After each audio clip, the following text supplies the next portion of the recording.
when he beat me, I didn't throw down my gloves and like, I'm done. Yeah. I was like, why is this car faster? It's much larger. It's heavier. I have to understand. I have to learn. I'm an engineering student. I can figure this out. Yeah. And that really started everything. From inside the MotoMan Studio, these are extraordinary stories of ordinary folks and how they became the people shaping the car world, the tech world, and our future. So if I were to throw out the name Bisimoto, you would most likely think crazy fast Hondas or even faster Porsches. But what most people don't understand is that behind every one of those projects was a very deliberate academic approach and history. So much so that on this show I've shared with you a number of personal journeys of the people shaping the car world. This one, I promise you, is unlike any other we've unpacked before, to the point where I'm going to give you a bit of a disclaimer that if you watch or listen really carefully, you're not just going to learn about cars, you're going to get some very important life lessons. And that would be coming from the mad scientist of the tuner and racing worlds. So both my parents are scientists. My dad is a geologist, so he Really? dealt more with earth materials. My mother is a brilliant biochemist, absolutely brilliant. Wow. I'm sure she intimidates my dad, even though my dad would never admit to it. But she's absolutely spectacular. And I've always loved cars from as far back as I remember. My parents share this quite fondly that my first word as an infant was car. Really? Yes. You're not just saying this for me? I am not. I honestly am not. And my parents were not very surprised, even though they tried to steer me more towards the pure and applied sciences, that I end up going to things mechanical. So what were cars growing up for you? In Nigeria, we had a manufacturing plant that was commissioned by the French for assembly of Peugeots. So the Peugeot 404s, it's good. I'm going way back That's now. way old Yeah, school. way back. My first car, the first car I ever drove was a 504. Oh, I totally remember Yes. those. Those And were the- New York City taxis. Really? Oh, God, yeah. I didn't know that. Bulletproof, because of the diesel Yes, engine, and it of was a course. Peugeot that was designed for Africa. There you go. Yeah. There you go. And then the 505s were like luxury of Yeah. the time. Which is, They you were a know, poser Yeah. Peugeot. But you couldn't forget that lion emblem on the hood. It was very, very iconic, something that we all grew up. My parents, my biggest influences, were just brilliant individuals. They went to school here in the United States, finished up the academia. Where did went they back go to home. school? My father went to UCLA. My mom went to Cal State Dominguez. Oh, so Southern California. You are Southern familiar. You're like almost. Yes. You're Well, like a surfer kid, basically. I wouldn't just say from that. Africa. Yes, I came from Africa. We have beautiful beaches, by the way. But I've never been, believe it or not. I've traveled all the world, but I've never been to Africa. you know what? Then we should make it a trip, because I have taken people with me, and they wonder, what are you doing here Okay, in I'm going to America?" forewarn you. Yeah. You never want to invite a guy that has too many airline miles. You dead do it, serious. would you? You do it. I'm just looking for an excuse. I hear you. I hear I you. will go. No worries. So, beautiful beaches. You Yes, grew up in this beautiful wonderful beaches. place. My parents are just absolutely fantastic. My mom, as I mentioned, is a brilliant scientist. They own a cosmetics company in Nigeria. My grandparents weren't educated. And despite that, they understood the value of education. I would say my grandparents on my paternal side. My grandfather on my mom's side, quite educated, was actually a principal to a very prominent institution of higher learning in Nigeria, which is equivalent to a high school here. But in typical African fashion, my parents wanted me to come back and take care of the business. They Of wanted me to course. follow in their footsteps in this wonderful world of cosmetics that they had created with hair Let me and tell skin you, Greeks do the products. same thing. We're just in the food business, not in the cosmetic business. Understood. But my passions were elsewhere. Growing up, I just loved cars, and I knew that I wanted to major in something to do with physics or mechanical engineering, but my mom wasn't very happy with that. She wanted me to be a chemist like her. And we had this very good discussion where I said, okay, Mom, as a compromise, I found this curriculum, this discipline known as chemical engineering. And that was a good compromise between what I How old loved. were you when you come up with this compromise? Here's the thing. When you are really pushed towards academics and don't do much of anything else, no sports, no other extracurricular activities, you tend to learn quite a bit. Are you familiar with the, I would say, the Encyclopedia Britannica? I had one growing up. Well, we I didn't did as have well. the Wikipedia. There you go. We did Yeah. it. I read and knew every page in the 1981 version of that. So you read it cover to cover. Cover to cover from A to Z. Dude, you really had no life growing up. Well, it was enjoyable, and I learned quite a bit, and it helps me today when I watch Jeopardy quite a bit. So it ended up being great. So you're that It ended up being annoying great. person. Here Yeah, you you're go. like my aunt that does this. But nonetheless, I found out about this curriculum, which really is this envelope of engineering that allows you to take raw materials and create useful products. And I felt like that's where I need to be. My father so fondly shared with me when I was younger that, BC, take care of education, everything else follows. You get the girls, you get all these other things. Just follow that path and you'll be fine. Man, that So, worked out well for you. yeah, thank you, it sure did. But nonetheless, after school would have lessons for called lessons for me, where they'll bring in tutors to the house to help me with any subjects I may struggle with. They weren't kidding about academia. They were very It was, serious. So it was you and I have a similar friend.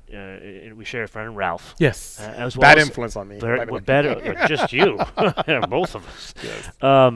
And one thing that I've found that's consistent with guys like Ralph, Bob Lutz, in these interviews I learned, it's not that someone put a lot of money into them, like bought them a car when they were 16. Right. In every case, situations like this where someone invested in them, Understood. and this is the most graphic example I've heard, where there's school, Yes. and then she created your own school, it sounds Yes. like. Yes. That's After correct. school. Absolutely. And on weekends, my father, to make it easier for me, he was very involved in making sure I wrote an essay that had to do with social studies or something that was going on currently, and he'd grade it and make sure that my grammar was proper. So my father he really cared. He really did. And you know how most parents would slap a kid's hand for taking something apart? My father encouraged me to, okay, you take it apart, but put it back together. Pay attention to where things go. He encouraged and fostered that curiosity that we're all born with. How that do many they of us find the lose. time? I'm assuming your parents were successful with this Yes, they were cosmetics business extremely to be able to afford some of this. Extremely. But how do they find the time to give you these assignments and create tutoring and grade? How do they do it? In Nigeria, it's a little bit different. I grew up in a household that was very fortunate to have house helps and drivers. So my parents would make sure that we were driven to school, and then they go to work together as a couple. They have the factory and the workers and so on and so forth. But they were back home at 6 p.m. So Every family day. was the priority. Family was priority. And weekends, they matter what rarely, cosmetics. unless they had a huge event coming up, a convention, a large shipment they had to fulfill, maybe they'll be there on Saturday for half a day, but we were together a lot. My father had this one request that he always had to fulfill unless he was overseas traveling. We all had to eat dinner together as a family every night. It was extremely important. I love your father. Extreme. Thank you. And he comes to see me often. This You is have met him, have you? I have not met him. Oh, I'll make sure that happens. So amazing man. Does it like going up in airplanes? That's a good question. We'll put him up. That's a good question. That's a good question. Back to the examination. I, at 14, studied very hard for this. Had my parents purchase every book in physics So and you're chemistry I taking could. the equivalent of an A-level exam at 14? That is correct. How do you know about A-levels? Because I lived in the UK for 3 years. Okay. Yeah. So, long story short, I took the examination, studied very hard for it, and I passed.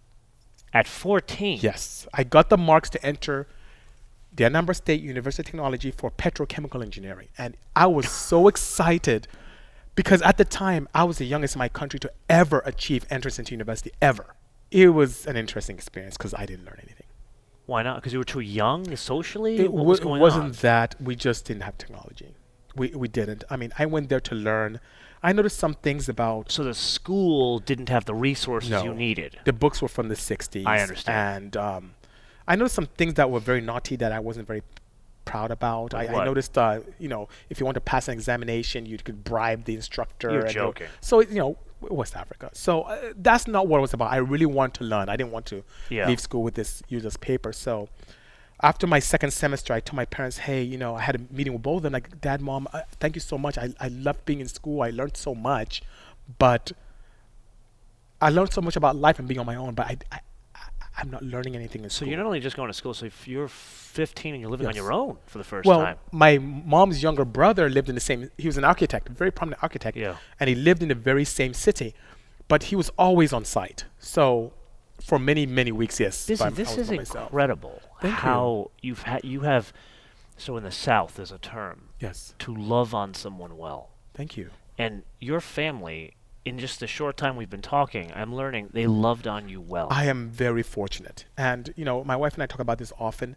I really feel that I won the lottery when it comes to a family. It's not something I earned. It's not Yeah. something that I worked hard towards. It was something that was just bestowed upon me without merit. And I was just very fortunate that I had such great role models. Yeah. And they continue to influence me positively to today. And So, both parents are still with us. absolutely. You are Absolutely. you are a wealthy Thank you. man. Thank you. Thank you. You are a very, Thank very you. wealthy man. And my parents agreed. Say, hey, okay, BC, maybe you should follow in our footsteps and go to the United States and go to school. And At 15. at 15. So Wow. So they had they put a lot of responsibility in yes, and it was good because it really molded me to who I am today. And even fast forward to today, my interaction with manufacturers, I've seen you at many OEM events. you. Yes. I'm not afraid of the unknown. You could throw me in a room with some new technology, and I'll find a way to improve on it, make it exciting, and make it appealing to the masses. You and I met on a Hyundai event imagine because I that. couldn't believe someone would make a rear drive Tucson with like 800 horsepower. Thank you, Like, thank who is the ridiculous man that That's did this? all right, I that's said to all Jim Trainer, who runs Yes, communications, Jim, great you guy. need to introduce me to this Great guy. And great then guy. I met Thank you and Thank fell in you. love. Thank you so much. You're too kind. You're too kind. So that's a little snapsy about, me being back home, academia being really paramount, my parents being such positive influences, and me coming here to the United States. Now, before we come to the U.S., Yes. was there any social interaction? Like, were you dating girls? Were you wrenching Oh, on cars? no. Anything like that? To be honest with you, I'm ashamed to share this with you, but when I left Nigeria, I never put petrol in a gas tank before. What? Well, BISIMOTO. most, if you can think of West Africa at the time in the 80s, you go to everything was full serve. I mean, even if you pulled up, you have an attendant there. If you're in the village, you have these things Yeah. you pump and it fills up the clear container, and then you dump Yeah. it into it, and then for the automated ones or somewhat mechanically automated ones, you had a full service attendant at the pump who would receive your resources and pump it for you. So I never had need or ever knew how to do it. But you had driven. Yes. Before you came to you had yes, driven. I Okay. You know what I complained about with instructors in the university? Well, that would have been a great prop. Maybe I should have brought in my driver's license.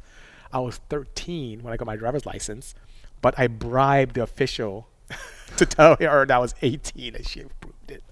So You have your own yeah. fake ID at Yeah, 13 years old. pretty much. And what's interesting is I never had driving lessons. My father would leave the 504 Yeah. at home amongst the other cars he had, and our compound was pretty large. So I would watch our driver drive, and then when my parents would leave and I was at home, I would get in the car started and start practicing in the yard. And then with So that, you're when like practicing, I Michael had the opportunity. Corleone's wife in Italy, and she's driving up and down in the Alfa Romeo. go. Well, there wasn't a bomb waiting for you in your Peugeot. There wasn't a bomb waiting for me in the Peugeot. And which is interesting. Fast forward a few more years when I meet Hetty, same thing. My wife Hetty, she taught herself how to drive a manual in the complex in Ontario. Really? Yeah, Hetty's awesome. She's We'll get amazing. to her. She's She amazing. is, yeah. But it's really interesting how I had such great people around me, and my parents were such a positive influence for me. And the only challenge is business really started picking up for them in 1989 and 1988-89 when I had to come here, and they couldn't escort me, and then I had to fly from Lagos to LAX directly by myself with 2 suitcases. And when I At arrived 15? at 15, when I arrived at LAX, That's a world away, dude. yes, it was really interesting, and I wasn't used to traveling that distance by myself. And don't get me wrong, my father had this great competition within our family. There are 6 of us, sibling-wise, 3 boys, 3 girls, and my father had this competition going on in the family to really foster great academia. If you become first in your class, so there's a class of 30, 35 students, if you have the highest marks in your class for any semester, you get to go to America with them, just for holiday. Wow. Well, it's not really a holiday. He's going around working and meetings, and you're carrying his briefcase. That's pretty much what it is. Yeah. But you get to go to America. But that's So- an exotic trip. That's Fantasy Island to you Absolutely. at 15. And Yeah. of course, in normal BC fashion, I came first many semesters. And my father said, okay, you know what? We need to change this rule to if you come first in your entire class Yeah. for that level. So So you're what I like mean by that- Oprah winning all the Emmys every year. She finally stopped saying, I don't want an Emmy. I just loved school. And there was one lady in particular who gave me a hard time, and this in the American equivalent of the grade school. So the reason I'm telling you this is because I've been to America a few times already. But this time I'm traveling alone. Dad is not next to me. I'm not carrying anyone's briefcase. I get to LAX, and there's a sign with his family that says Bisi Ezerioha, and I guess I'm going with them. And it's wonderful family, the Lancasters. They owned an oil company at the time, and my father worked for them. Wait a minute. Yes. As a geologist. You traveled to another country. Yes. And you're hanging out with people that own an oil company. Yes, that is correct. You have lived the charm life, my friend. And not just because of room of Porsches. If this gives you any consolation, the Lancasters, great, wonderful people, and they're no longer with us, so bless both Connie and Rob Soul. But they were having a hard time at the time, and they ended up selling the company. In the 80s? This was like 1989 now. Yeah, because that's when oil prices were depressed because they were competing with OPEC oil. Understood. And they were pricing it below what U.S. could produce, and it basically put all the U.S. producers out of business. In this case, they were a performance lubricant company that they owned, but it was just things were happening that were just in their favor. I understand. And as a student, I didn't quite understand. So it all works out. Where did you go to school when you were living with the Lancasters? So when I came here, it's an interesting story to itself. When I came here, my goal was to go to one of three schools. MIT, which I learned was very far from LA. Caltech, which I don't think my dad wanted to pay for. Yeah. Hell of a school. Or Cal Poly Pomona. Because these are schools. Cal Poly was amazingly popular where I'm from. Yeah. So Cal Poly was nearby. The Lancaster said, yeah, we'll take you there. It's not too far from Whittier where they live. Yeah. So we went to Cal Poly Pomona to admissions. And I gave them my transcript. I'm very happy. I had very high marks. And they looked at it and said, we don't recognize these classes. Wait a minute. You got on a plane, flew from Lagos, probably through JFK to get to LAX. That's correct. You hadn't been admitted to a university? You just turn up on a doorstep of these people and say, yes. I want to go to school. Well, my dad already had a conversation with them that my son is coming out.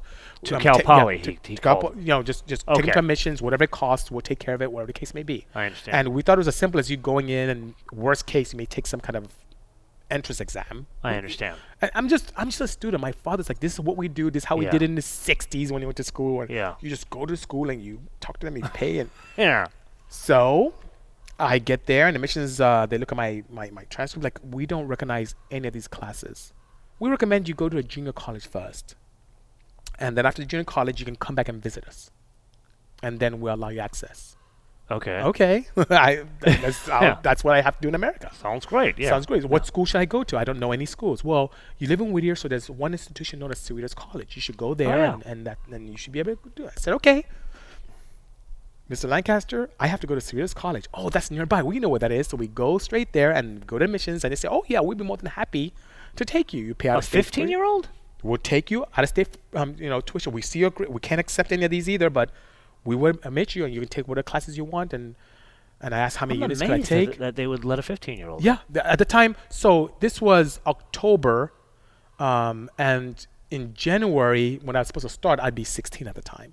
So they said, no problem, we'll do it. I guess it was just maybe a money thing, because I had to pay out-of-state tuition. And I registered, and they said, okay, before we allow you to take any classes, we see you did well, and you have engineering classes, but you need to take our entrance exam. You need to take our placement. No problem. So they gave us this, I think, an hour and a half placement examination. It was quite easy. I remember I finished it in 30 minutes. It was very easy. Yeah. And I submitted it, and the next day my results supposed to come out, and I failed miserably. I was expecting this part of the conversation to go differently. Yeah, and I didn't understand. It didn't make sense. This was easy. I got everything. I mean, I'm an engineering student. All this math was elementary to me. So I insisted to see the instructor or the grader to find out what did I, that doesn't make sense. I was so proud. By the way, I was crushed. Because I'm not accustomed to failing exams. And long story short, the grader didn't understand. The answers were correct, but didn't understand how I got to the answers. The most challenging thing I had coming to the United States. Was it like a math test? You had to show your work? Yes, you had to show your work with math, and said, sir, that doesn't make sense. The answers are correct. Well, we don't understand how you got to these answers. Yeah. The answers are correct, but the process doesn't make sense. And were they looking at it like, who the hell are you, dude? I don't know. Was that the attitude as a foreigner, there's so many things that were alien to me. I mean, I came to America, and I never knew prejudice. I never knew difficult. So much was new to me. And that was something else that was new. I just didn't understand. And I was very, very disturbed by this revelation to me. And I said, okay, well, where does this place me? Elementary algebra. I'm like, I have done advanced calculus back home. Why am I elementary algebra? This was devastating for me. Devastating, because it was difficult enough for me to grow up in a region where everything is system international. We do everything in grams and meters, and we have our own units of measurement. And I come to America, and what is this ounce and gallon? Imperial metric garbage, What is mile? So I had to, it was difficult enough for me to learn that very quickly within a matter of days to master it. So that I was proud of. Okay, I got this. I understand now. Feet. What is that? I learned this. Inches. Then to find out that the math, that's the easiest thing for me now is a challenge. Yeah. So I call my father promptly. I complained to him about my experience here in the United States. He says, son, listen, learn their method. If they say that they have a certain way of doing mathematics, learn their way. It'll make you better. And I said, yes, father. Sage yes, father. advice. Yeah, I said, yes, father, I'll do it. So I did that. But, you know, in retrospect, it wasn't a good use of my time because I ended up going through those classes like nothing. Dean's list every semester. It ended up being it was so elementary. But he was right. I did learn a different way of solving problems, which I'm sure it was more helps of me a today. social engineering experiment That than is correct, it was sir. math and education. Absolutely. That is correct, sir. That is correct. Wow. That is correct. But your dad knew you needed it. He did. Amazing, He man. did. He's an amazing individual. I went through the classes quite often. You know, here in the United States, they say a full load is like 15, 16 units. Yeah. But back home, we go to university even in Saturday. So a 23, 25 unit load is not a challenge. So I was used to that. So I took many classes. I had to get approval from the dean to do that. But I took many classes and I finished the 2.5 year curriculum at Cerritos in a year and a half. I went to, you know. I gather still no dates. No dates now. No dates. No. So you asked that question earlier, didn't you?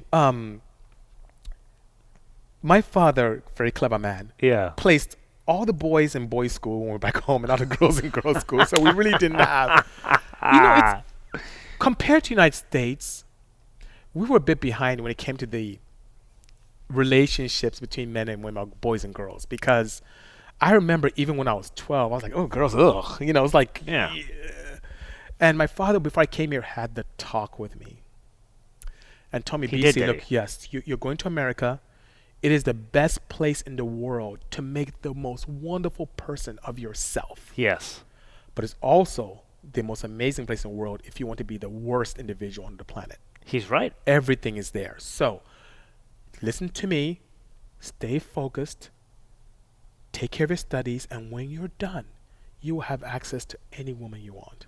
Now, fast forward to today. I learned, because my father went to school here, I learned from people that my father was out here being a little player. So I don't know. I don't know. Anyway, that's what's good for the goose is not good for the gander. Yeah. Obviously not. Do as I say, don't do as I do. But it was great advice, and I did stay focused. And something very interesting happened. And this is where it gets really, really interesting. Cerritos College, the Lancasters are having a good time.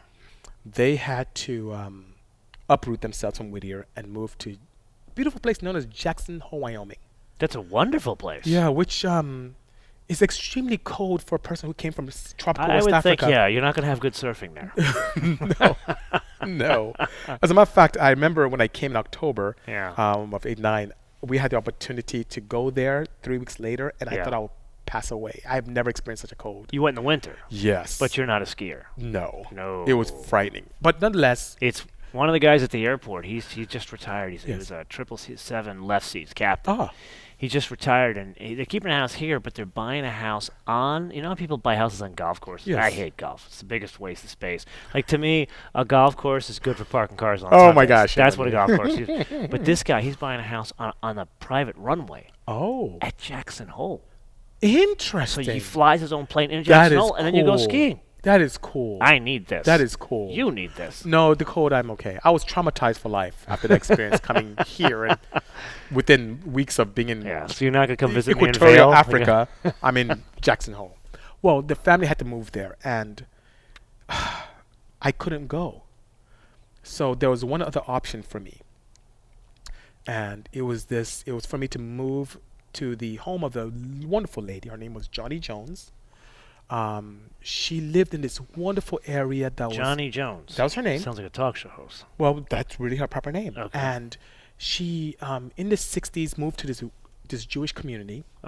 And my father knew her because she really loved everything African and embraced African students and was all about it. Jewish community. Yeah, but she lived in this wonderful Jewish community in the 60s, and as well, it's more interesting than that. As the neighborhood changed, she felt like, no, this is my neighborhood. I'm not leaving. Yeah. So she stayed. Uh-huh. Well, fast forward to the 80s, late 80s, early 90s, I had to move with Mrs. Jones to this previously Jewish community in Compton. I knew you were going here, man. Yeah. So, yes, Compton. Compton in the late 80s, early 90s wasn't a very pleasant place. But this lady, if you ever met her, and God bless her soul, she's no longer with us, she was a loving, hardcore person, but would not leave her neighborhood. This is her neighborhood, and I'm not leaving. There are many in Brooklyn like that. Yeah, and she was there, and she was there till she passed away, and she was just amazing. So proud woman. Very proud, extremely. And so Dad lived with her when he was here? My dad, she would put together these African parties and get-togethers and wanted to help students. And so in the 60s, she was all about that. And she remained there. My father felt, oh, that must still be a great area. My son can go there. He hadn't seen anything. Aware of nothing about the riots, nothing. Well, I was there when that happened. He was not aware of so any of you this. were living there in 92? Yes. Wow. Yes. I was in school at Long Beach when they told us we need to go home, and I'm driving on the 91, and I see all this smoke. And literally, this is crazy. Her residence was on a street called Corlett, and it was near the intersection of Rosecrans and Central, which is the epicenter. That's literally Rosecrans and Drive-By. Yeah. Yeah. It's literally Campanella Park, where all the crazy blood guys. I remember this. It was pretty interesting. So think back to what I mentioned a moment ago about my father saying it's the best place to make the worst of yourself. I saw it all. I saw every temptation, bad thing. I mean, perfect example. Everyone knew my name was Bisi. Yeah. But they didn't call me Bisi out there. What do they call you? Kunta. You're joking. Oh, it's funny. So I get all these jokes, African jokes, and so on and so forth.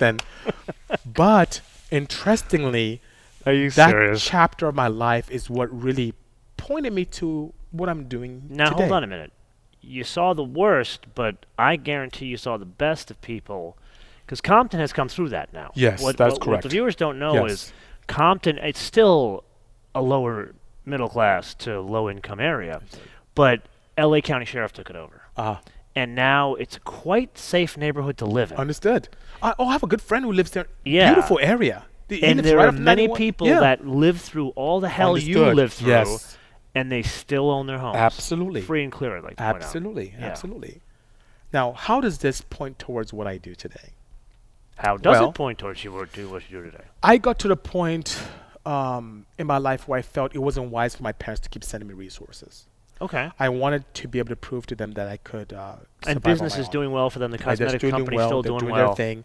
And I remember having a Do conversation. we know what the cosmetic company, like, do the people in the U.S. know this company? No, it's predominantly a West African company. It's called New Way Nigeria Limited. Me telling my father to stop sending me resources was the best and the worst thing for me to do, because it was very difficult to take care of myself. Well, I get the best, but why was it really bad? Because it was tough to make money. I had no idea it was that hard to make money. How old were you at that point? Let's see. I was 17, 18. Okay, and 17 for a kid that is 2 years in a country that's as different as what you're, especially, let's be honest, you were a privileged kid.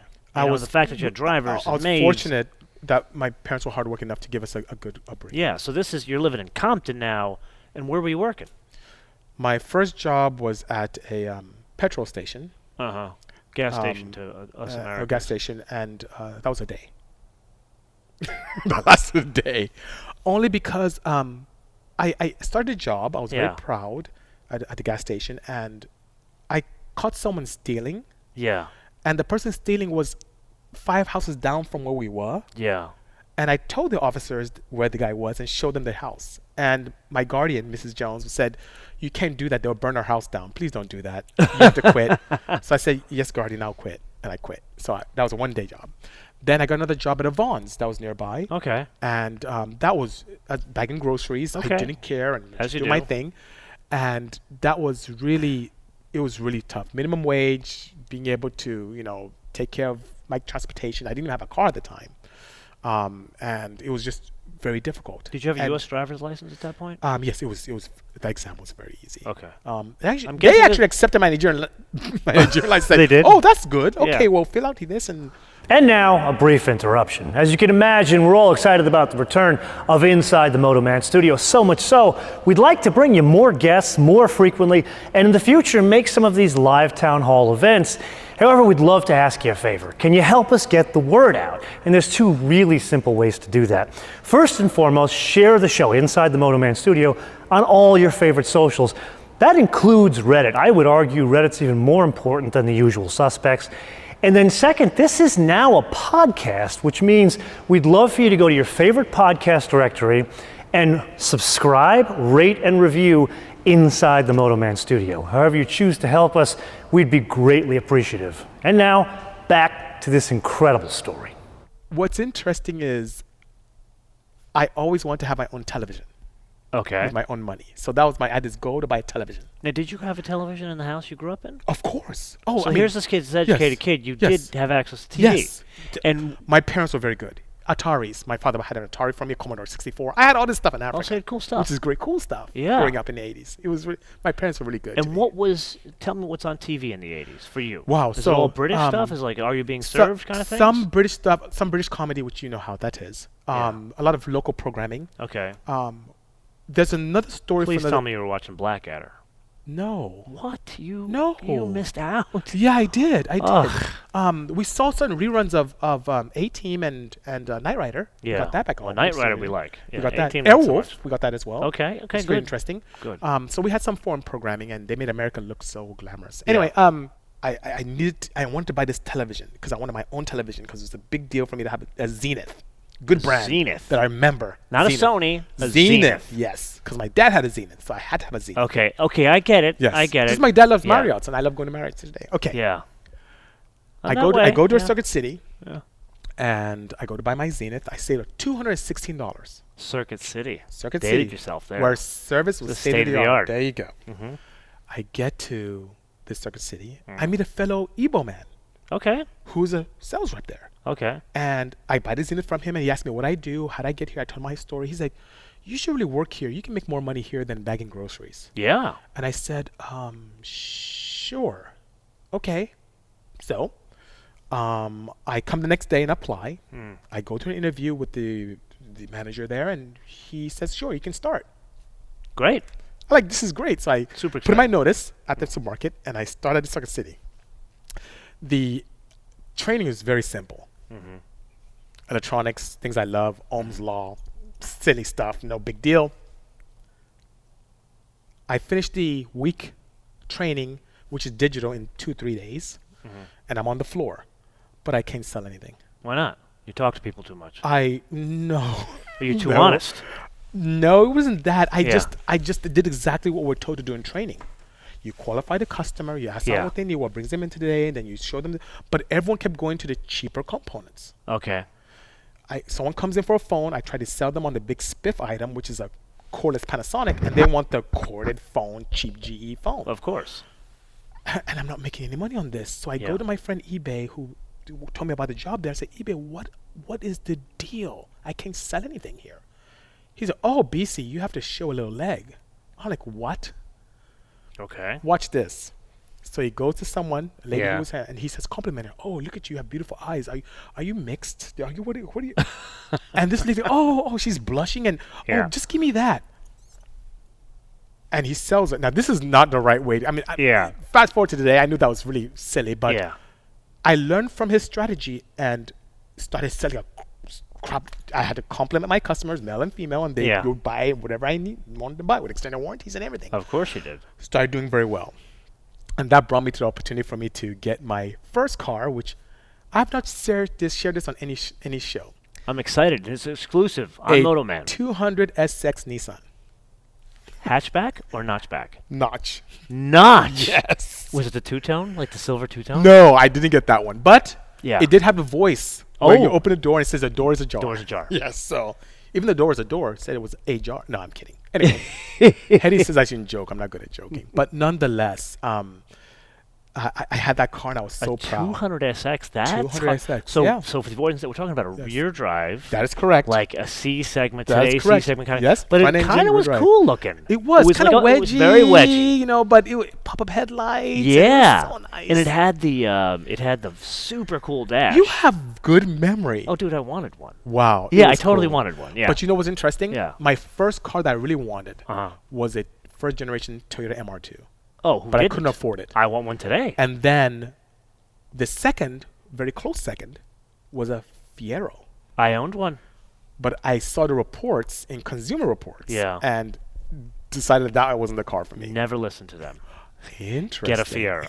Well, I can tell you from personal experience, one of the best cars I've owned. Dude, I'm gonna Really? get another one. Are I'm you telling serious? you, but I had a crappy one. I had a first gen 2M4 with the Okay. Iron Duke with the Interesting. suede and fleece interior. Ooh, I mean, I nice. was a pimp. Nice. I mean, nice. original gangster. Very nice. But it couldn't get out of its own way.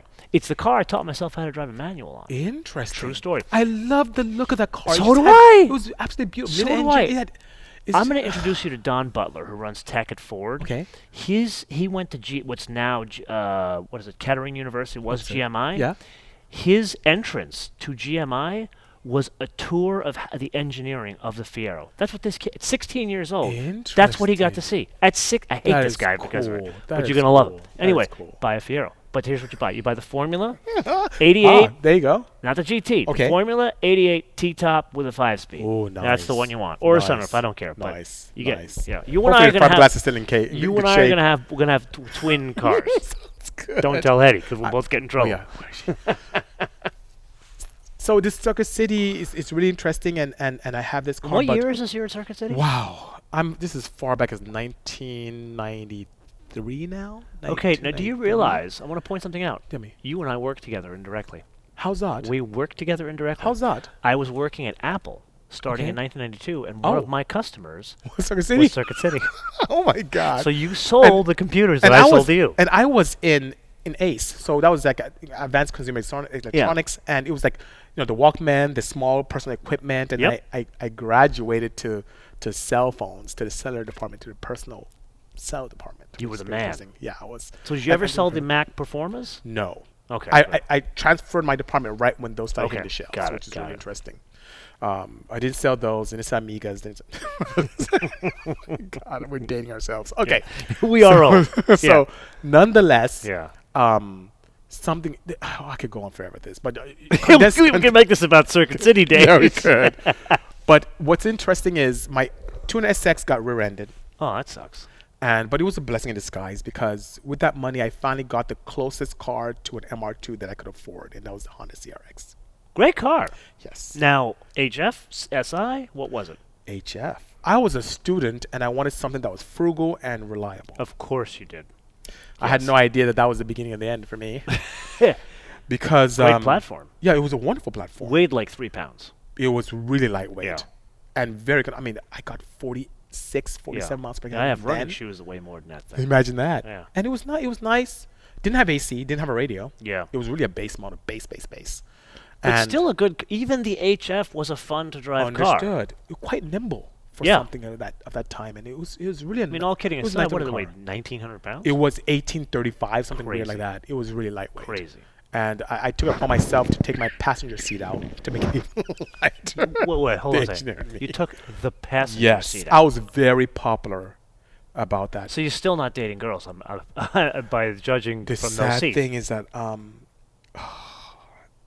I don't think she's listening, but the young lady who I was courting at the time Yeah. had to sit on the floor. Courting. Yeah, I had to sit So on the you floor. picked a woman up in a Honda without a passenger Yeah, seat? but it was a Was there a second date?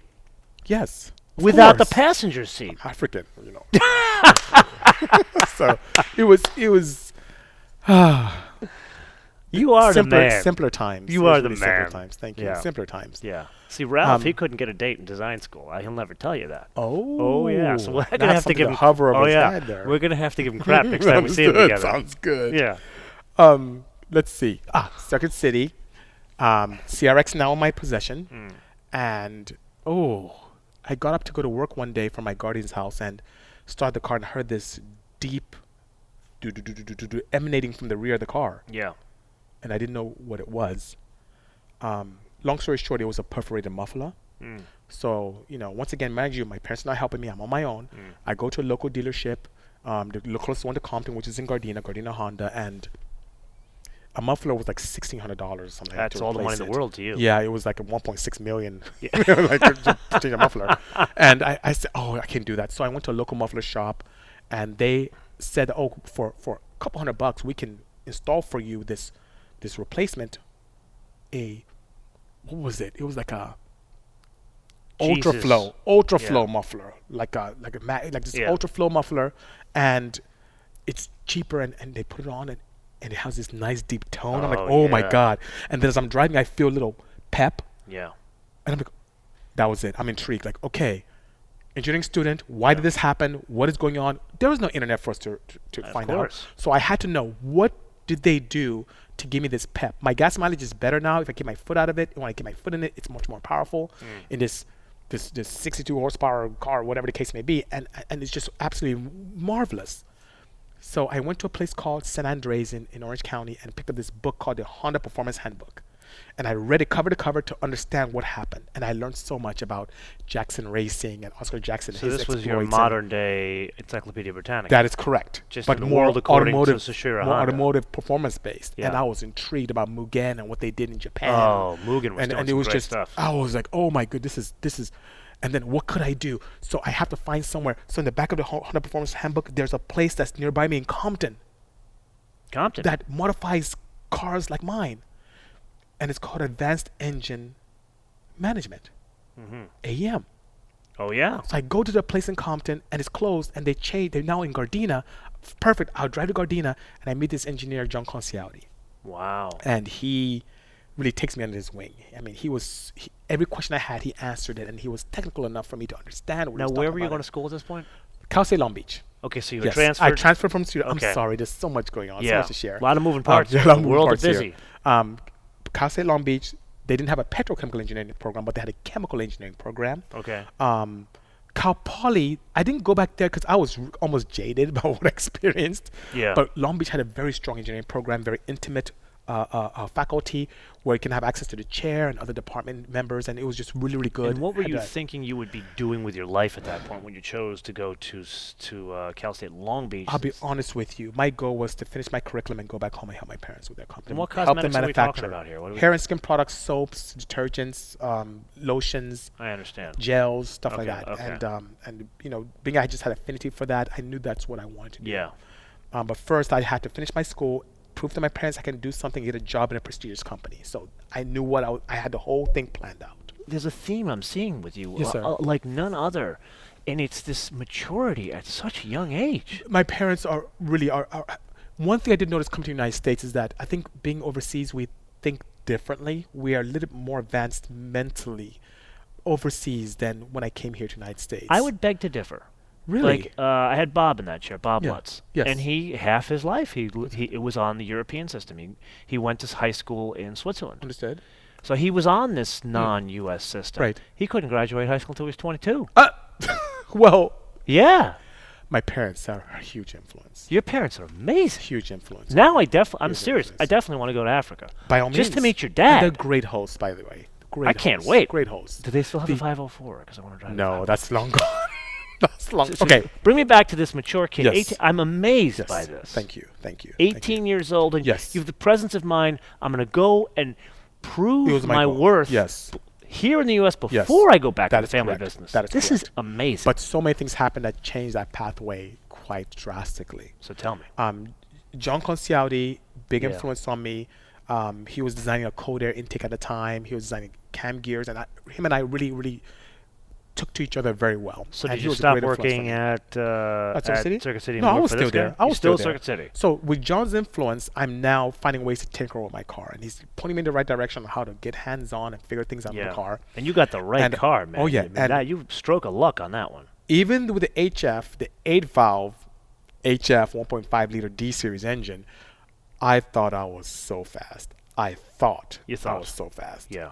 And my car was this nice loud thing. I had to have the suspension. I bought some hardwoods from Japan because I'm making money, a little money. Of course. In Circuit City. And it's so great. One gentleman comes to the back in the car installation. His name is Taryn. He has his Mazda 626 turbo. Oh, wow. Yeah. And the guys in the front saying, BC, this guy in the back has this race car 4-door. He'll spank you. And they go to the back to him and say, this guy has a CRX in the front with AM parts. He's going to spank you. And we decide to race each other for $100. Okay. And at the time, That's all the money in the world for you that's at a, that time. that was a lot. It's a good amount of money because Yeah. I think I was making maybe $350 a week. No, Yeah. maybe $300 a week. On a good week. The average was $200 a week, which is still decent. Yeah. And so that's half of my weekly paycheck. That's But a lot of I money. win that, right? Yeah. There's a racetrack nearby. I don't know if you remember Terminal Island that was in Long Oh, yeah. Beach. Yeah. Drag strip there. So we said we'll go there. I've never dragged race in my life. We get there. The guy gets like kind of he kind of gets second thoughts about racing because I was a little too confident. He said, you know what, let's just race for fun. Okay. I said, that's fine. That's fine. Okay. We go to the line. My first time drag racing. We take off. I run 16.4 And he to did? his 15.2, which doesn't sound like much, right? But No. he was on the return road, and I'm still racing on the track. Yes, you So are. He destroyed me. But he had And I a was newer, intrigued. better car. He had a turbocharged car, newer Yeah. car, modified. It was in the factory. He had, this crazy wastegate actuator that he capped off to Yeah. make it more boost. He's doing all this. So bigger it's making injector. all sorts of noises Yeah, as he it's going down the gutted road. his cat. Oh, yeah. So, but I had no idea. I had an intake that John helped me design and that ultra flow muffler. But I wasn't discouraged. He beat me so bad. I was like, I have to learn. And that's the thing that even with my team today, I could Amazing. play with something. I can play one of my cars and expire the engine. And I start laughing. And he looks at me like, what's wrong with you? I'm laughing because I'm excited because I'm going to learn something. I don't take failure. And that helps me with the business today too. I don't take failure as something bad. I take it as an experience, something to learn from. Yeah. When he beat me, I didn't throw down my gloves and like, I'm done. Yeah. I was like, why is this car faster? It's much larger. It's heavier. I have to understand. I have to learn. I'm an engineering student. I can figure this out. Yeah. And that really started everything for me. There's an old saying. Yes. And I can't help but think about it when you tell me these stories. There's two kids, and they take two kids and they put them in two different rooms. Understood. And both are, there's no really nice way to put this, both are filled with horse shit. Like piles and piles and piles of horse shit. And they leave the kids in there. And they come back like 2 hours later. They open the door, and the one kid's just sitting there crying that he's got a Oh. pile of horse shit. The other kid is digging, and he's having a great time, Wow. and he's like super happy. Understood. And they look at the kid like, why are you so happy? He's like, there's got to be a pony in here somewhere. That's great. That's great. That's I like you. that. I like that. You're Thank the you. kids looking Thank for you. the Thank pony. you. Oh, yes. That's And, where you go. That's where you and I was lost. really intrigued, and I wasn't upset about that. I just was sincerely intrigued about what could I do to get there, Yeah. I had to learn. So, Yeah. There's a you know, pony there somewhere. yes. Absolutely. So above and beyond what the JC from AEM, John Consaldi helped me with, I kept trying to find ways to go faster and create things. And it's so interesting. At the same time, I was studying thermodynamics, heat and mass transfer, and I was just studying thermodynamics. But it played a role with the engine. Thermodynamics.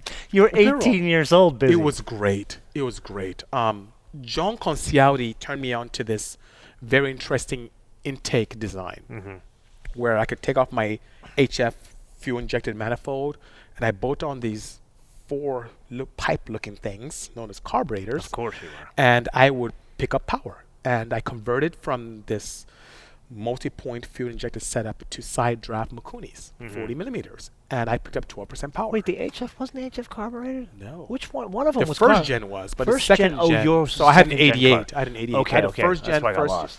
And so I didn't I have remember to when that car came in, I was like, carbureted with drum brakes. I'm like, Understood. what the hell is Honda doing? Understood, but it was cost effective. And I get it. I get it. nimble.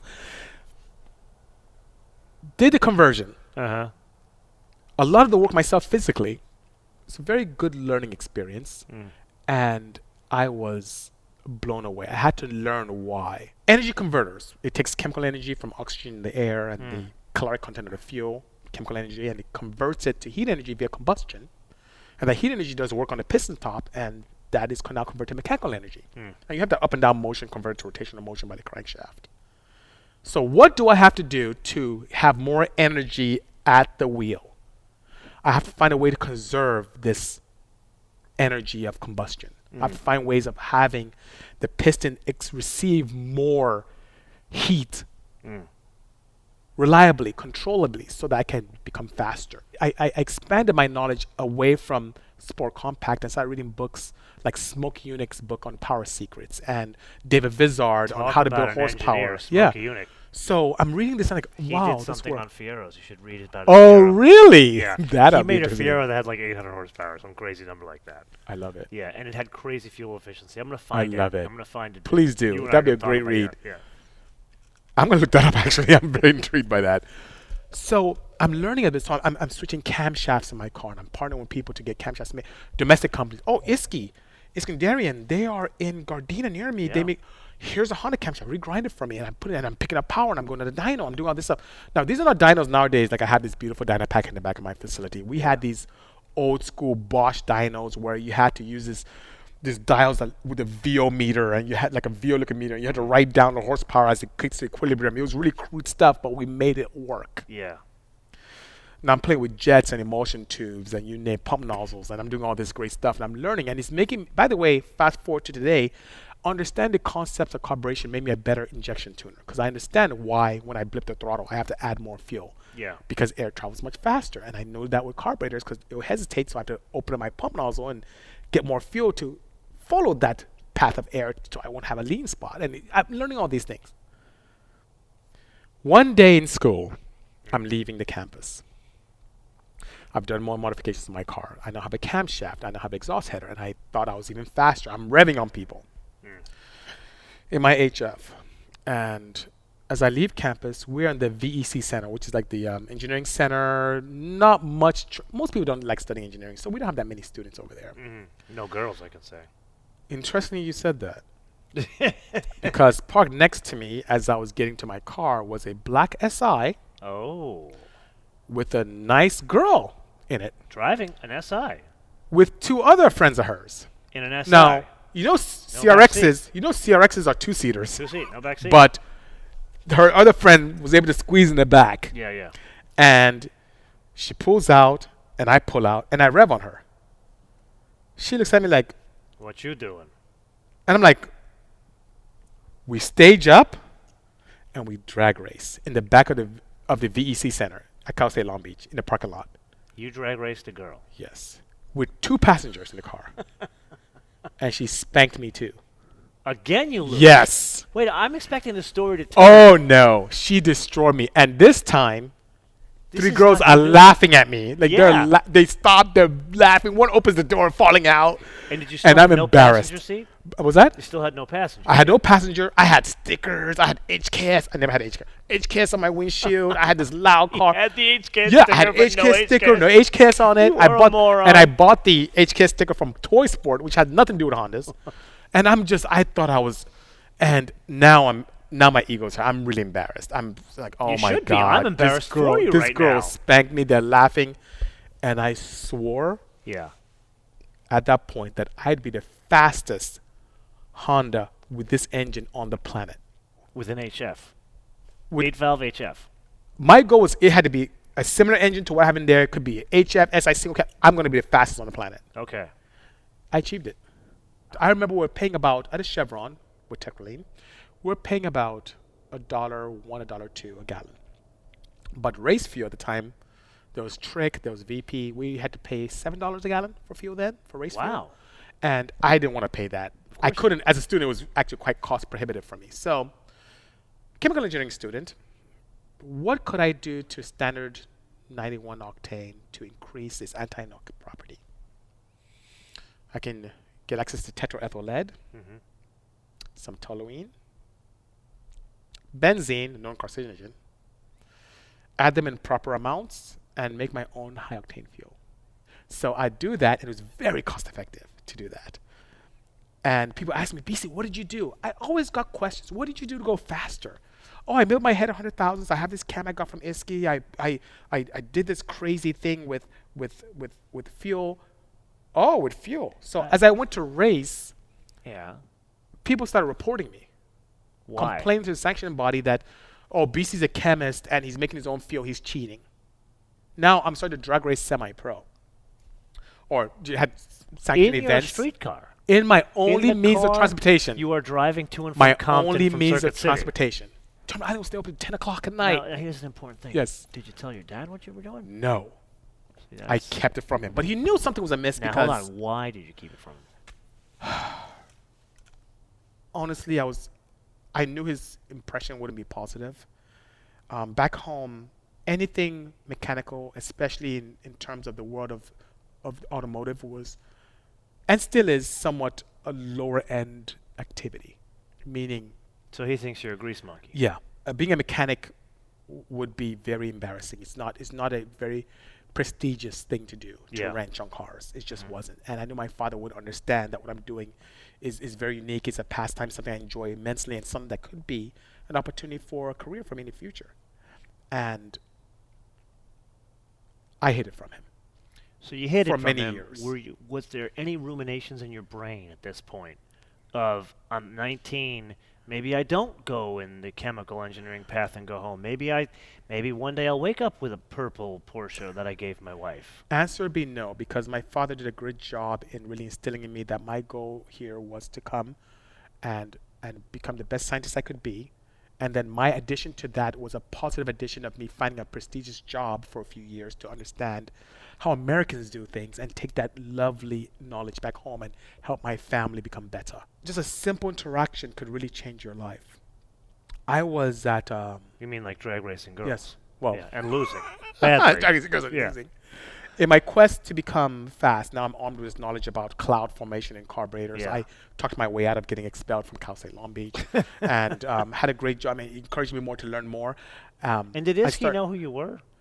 Now he does. So Yeah. Ed Iskandarian knows me now. By the time, no. Okay. I just went there and said, hey, grind this. Oh, you don't have a grind for Honda? Let me look at catalog. Oh, you have a Nissan grind. Put this grind on this. And, oh, this didn't work. It's supposed to rise quickly and Yeah. drop slowly. And oh, no, this is I backwards. feel like this is the so- beginning of a bad joke. A Nigerian and Armenian walk into a bar together. Yeah, that's good. That's good. Now, because I stayed with a power plant that I could afford and I was doing fairly well at the races, whether I qualified number 8 in quick 16, I'd get coverage because my car was unique. The engine was unique. It raised some eyebrows, including a scout from American Honda. A gentleman by the name of John Yoshinaga. Okay. He was in charge of the Honda Factory Performance Division, and he was at Pomona walking around and heard about me and approached me and said, hey, would you like to race with us? With Honda? Yeah. Oh, all you have to run is run this Honda Factory Performance sticker on your windshield, and every time you win, we'll give you $1,200. Let me get this straight. Wow. You're what, 20? Less than 19, barely. Okay. You're barely off the Yeah. oil barge from Legos. Yes, I'm been out apart from Vegas. And Honda Yes. is sponsoring you. Yes. Okay, I don't like you anymore. Oh no, it's but it didn't come without work. I mean, I didn't just show up and literally they've been John said he's been watching me for a while. This is incredible. Even though I wasn't the fastest, there's a way that I mean once again my parents' upbringing. People come to me to ask me questions. I'm very open. I interact with people. But not open enough to tell your dad you're being sponsored Not by open enough to one tell of my the father. top 5 car companies Yes, in the world. no, I still didn't. And Yeah. this was at this point I felt like good things are happening. So I now have somewhat corporate sponsorship. I now have the opportunity to get access to magazines, Turbo Magazine, Super Street, Sport Compact Car. All these magazines are covered. Almost every month I have a picture of my car in the magazine. Nowadays you drag race and it's on the internet before you get to the end of the line. Of course. Before you get your time slip, it's already all Yeah. over the internet or it's on YouTube already. Then people had to wait 2 months to Yeah. see the results of a race. So even if I didn't win, I'm getting exposure. Did your Jewish mother know what you were My doing? Jewish mother, my guardian did know. Yeah. She did. And did she know knew. to keep this from your dad? Maybe. We So- never had a discussion. I'm raised in a culture where you have the utmost respect for your elders. Okay. If Something she was has a alive today, she vacuum would today. tell you that with the three and a half years I stayed with her, I always ask for permission before I go in her fridge. Really? Every weekend I wash her car. Yeah. I'm very respectful. Even when I talk to her, I don't look her in the eye. I'm very respectful. Yeah.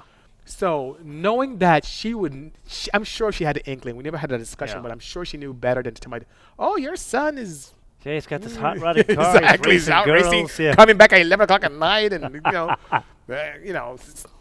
barely seems studying. Even though I study a lot. Yeah. That's a great thing about Circuit City. When there are no customers, I'm You can reading. study. Yeah, I'm yeah. reading.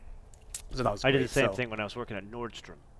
You worked at Nordstrom. I worked at Nordstrom when I was at university. I did a lot of Very things. nice. Most of it, I worked in a motorcycle I need to store. interview you next time. Yeah, we'll do that. Yeah, we'll turn it around. There you go. I want to be on your I Tech like that. Tuesday. Let's do that. what we That's do. good. I That'd wanna be be on your Tech fantastic. Tuesday, Sounds yes. good. Yes. Sounds good. Oh, George, this can go forever. There's just so much to share. So Bisi wasn't kidding when he said there was so much more to share. And here's proof. He and I spoke for 3 hours and 14 minutes. Now, most of you know I like to keep these things to about an hour. And even with my most aggressive cutting, the best I could do was 2 hours. So here's what we're going to do. I'm going to give you a second part of this episode next week, next Wednesday, where we're going to pick up the story when Bisi finally admits to his father back in Nigeria that he's been racing. He tells us the almost unbelievable story of how he met his wife and gives you some rather odd dating advice in the process. Then he shares with us some of those OEM builds he's done over the years. And then he talks about his future and how he's going to give back to his home country. So make sure you join me next Wednesday for part 2 of Inside the MotoMan Studio with Bisimoto.